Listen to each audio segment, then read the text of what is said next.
உறவுகள் அனைவருக்கும் வணக்கம். இன்றைக்கி நம்ம பார்க்க போகிறது முருங்கைக்கீரை லட்டு. அதுக்கு தேவையான பொருள்கள் இதோ. முருங்கைக்கீரை லட்டில் என்னென்ன சத்துக்கள் இருக்குன்றதை நான் உங்களுக்கு சொல்ல தேவையில்லை. இருந்தாலும் நான் சொல்கிறேன். இரும்பு சத்து இருக்குது, நார்ச்சத்து இருக்குது, கால்சியம் இருக்குது, விட்டமின் ஏ இருக்குது. கீரையில் உள்ள ஆன்டி ஆக்சிடென்ட் நம்மளுடைய செல்லை நிறைய புதுப்பிச்சுக்கிட்டு இருக்கும். அதனால் ரொம்ப நல்லது இந்த முருங்கைக்கீரை லட்டு. இந்த முருங்கைக்கீரை லட்டை நீங்கள் பாருங்கள் எப்படி வச்சுருக்கேன் பார்த்தீங்களா?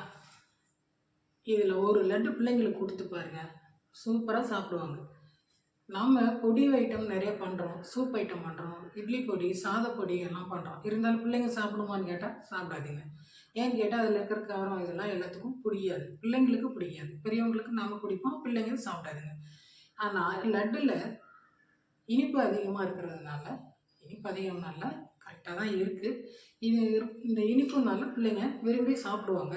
இந்த முருங்கைக்கீரை லட்டு இதை பிள்ளைங்களுக்கு கொடுத்தா அவங்க நல்லா சாப்பிடுவாங்க, ஹெல்த்தியாக இருப்பாங்க, கீரையும் உடம்புக்கு போய் சேரும். அதனால் இதை வாங்குங்க, பிள்ளைங்களுக்கு கொடுங்க.